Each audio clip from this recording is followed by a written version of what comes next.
ಹೀಗೆ ರಾಜ್ಯ ಬಿಜೆಪಿ ನಾಯಕತ್ವದ ವಿರುದ್ಧವಾಗಿ ಬಂಡಾಯ ಎದ್ದಿರುವಂತ ಶಾಸಕ ಯತ್ನಾಳ್ ವಿರುದ್ಧ ಕೇಸರಿ ನಾಯಕರು ಮತ್ತೆ ತಿರುಗಿ ಬಿದ್ದಿದ್ದಾರೆ. ಕೋಲಾರದಲ್ಲಿ ಮಾತನಾಡಿದ ರೇಣುಕಾಚಾರ್ಯ ಪ್ರಚಾರದ ಹುಚ್ಚಿಗೆ ಹಿಂಗೆಲ್ಲ ಮಾತನಾಡ್ತಿದ್ದಾರೆ.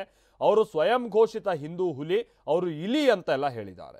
ಇನ್ನು ಯತ್ನಾಳ್ ಬಗ್ಗೆ ಮಾತನಾಡಿದ ಬಿಸಿ ಪಾಟೀಲ್ ಪಕ್ಷದೊಳಗೇ ಇದ್ದು ಒಳಗೆ ಚೂರಿ ಹಾಕೋರಿದ್ದಾರೆ ಅಂತ ಚಾಟಿ ಬೀಸಿದ್ದಾರೆ.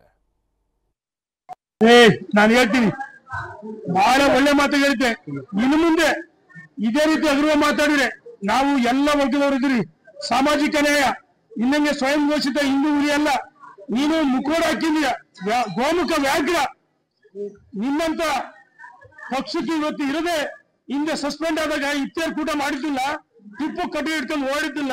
ಈ ಸ್ವಯಂ ಘೋಷಿತ ಹಿಂದೂ ಹುಲಿ ಅಂತ ಹೇಳ್ಕೊಂತೀಯಲ್ಲ, ನಾಚಿಕೆ ಆಗುತ್ತೆ ನಿನಗೆ ಮಾನ ಮರೆದಿದ್ರೆ ನೀನು ಮುಂದೆ ಬಾಯಿ ಬಿಚ್ಚಿದೆ. ನಾವು ಹಳ್ಳಿಯಾಗಿದ್ರು, ನಾವು ನಾಟಿ, ಯಾವ ನಿನ್ನ ಹರಿತವಾದ ನಾಲಿಗೆ ಬಿಡ್ತೀಯಲ್ಲ ಅದಕ್ಕಿಂತ ಜಾಸ್ತಿ ಮಾತಾಡ್ಬೇಕಂತ ಎಚ್ಚರಿಕೆಯನ್ನು ಕೊಡ್ತೀನಿ. ದುಷ್ಟಶಕ್ತಿಗಳು ಒಳಗಿನ ದುಷ್ಟಶಕ್ತಿಗಳು, ಹೊರಗಿನ ದುಷ್ಟಶಕ್ತಿಗಳು ಎರಡಿದಾವೆ. ಒಳಗಡೆ ಇದ್ದು ಚೂರಿ ಹಾಕೋರಿದ್ದಾರಲ್ಲ, ಬಹಳ ಡೇಂಜರ್. ಕಿತ್ತೂರು ರಾಣಿ ಚೆನ್ನಮ್ಮಗೆ ಮೋಸ ಮಾಡಿದ್ದು ಮಲ್ಲಪ್ಪ ಶೆಟ್ಟಿ, ಇವನ್ ಟಿಪ್ಪು ಸುಲ್ತಾನ್ಗೆ ಮೋಸ ಮಾಡಿದ್ದು ಮೀರ್ ಸಾದಿಕ್ ಅಲ್ವಾ? ಈ ತರ ಈ ಬಿಜೆಪಿ ಪಕ್ಷದಲ್ಲಿ ಇದ್ಕೊಂಡು, ಬಿಜೆಪಿ ಪಕ್ಷದ ಶಾಲ್ಗಳನ್ನ ಹಾಕೊಂಡು, ಬಿಜೆಪಿ ಪಕ್ಷದ ಲೆವೆಲ್ ನಲ್ಲಿ ಇವತ್ತು ಬಿಜೆಪಿ ನಾಯಕರ ವಿರುದ್ಧ, ಅದು ರಾಜ್ಯಾಧ್ಯಕ್ಷರ ವಿರುದ್ಧ.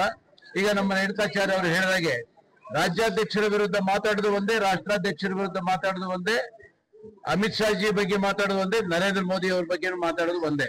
ನಿಮಗೆ ತಾಕತ್ತಿದ್ರೆ ಅವ್ರ ಹತ್ರ ಹೋಗಿ ಮಾತಾಡಿ. ಅದನ್ನ ಬಿಟ್ಟು ಪ್ರಚಾರ ಗೀಳಿಗೆ, ಇವತ್ತು ಪ್ರಚಾರದ ಹುಚ್ಚ ಹಿಡಿದಿದೆ ಅವ್ರಿಗೆ ಯಾರ ಬಗ್ಗೆ ಮಾತಾಡಿದ್ರು ಕೂಡ ಅವ್ರದ್ದು ಗೊತ್ತು, ಅವ್ರು ತೆಗಿತೀರಿ. ಏನ್ ತೆಗಿತೀರಿ ನೀವು? ನಿಮ್ಮ ತಕ್ಕಂತ ಹೋದ್ರೆ ನೀವು ಇಲ್ಲೆಲ್ಲೂ ಓಡಾಡಕ್ ಆಗಲ್ಲ. ರಸ್ತೆಯಲ್ಲಿ ಜನ ಚೀತು ಅಂತ ಹೋಗಿತಾ ಇದ್ದಾರೆ. ಇವತ್ತು ರಾತ್ರಿ ಹಗಲು ಬಿಜಾಪುರ, ನಿನ್ನೆ ಸಾಕಷ್ಟು ಫೋನ್ಗಳು ಬಿಜಾಪುರದಿಂದ ಬರ್ತಾ ಇದಾವೆ, ಆ ಯತ್ನಾಳ್ ಬಾಯಿ ಮುಚ್ಚ್ರಿ, ಯತ್ನಾಳ್ ಬಾಯಿ ಮುಚ್ಚ್ರಿ ಅಂತ. ಇವತ್ತು ಬೆಳಿಗ್ಗೆ ಕೂಡ ಎಲ್ಲ ಕಡೆಯಿಂದ ಇದೆ. ಯಾಕೆಂದ್ರೆ ಯಾರು ನಿಜವಾದ ಪಕ್ಷದ ಕಾರ್ಯಕರ್ತರಿದ್ದಾರೆ ಅವ್ರಿಗೆ ಇವತ್ತು ನೋವಾಗ್ತಾ ಇದೆ. ನಮ್ಮ ಪಕ್ಷದ ಬಗ್ಗೆ ಇಷ್ಟು ಹಗುರವಾಗಿ ಮಾತಾಡ್ಕೊಂಡು ಬೇರೆಯವರಿಗೆ ಆಹಾರ ಆಗ್ತಾ ಇದ್ದಾರೆ ಅನ್ನೋ ದೃಷ್ಟಿಯಲ್ಲಿ ಇವತ್ತು ಕಾರ್ಯಕರ್ತರು ಸಿಡಿದೆದ್ದಿದ್ದಾರೆ. ಆ ದೃಷ್ಟಿಯಿಂದ ನಾವು ಇವತ್ತಿನಿಂದ ಅವರ ವಿರುದ್ಧ ಇಡೀ ಪಕ್ಷ ಇವತ್ತು ವಿಜೇಂದ್ರ ಅವರ ಬೆನ್ನಿಗಿದೆ. ಇಡೀ ಪಕ್ಷ ಇವತ್ತು ಭಾರತೀಯ ಜನತಾ ಪಕ್ಷದ ಪರವಾಗಿದೆ. ಅವ್ರ ಪರವಾಗಿ ಯಾರೂ ಇಲ್ಲ. ಅವ್ರ ಪರವಾಗಿ ಯಾರು ನಿರಾಶೆ ಆಗಿ ಇವತ್ತು ಹತಾಶರಾಗಿ ಎಲ್ಲಿ ಹೋಗ್ತಾರಲ್ಲಿ ಬಾಯಿಗೆ ಬಂದಂಗೆ ಮಾತಾಡ್ಕೊಂಡು ಹೋಗ್ತಾ ಇದ್ದಾರೆ.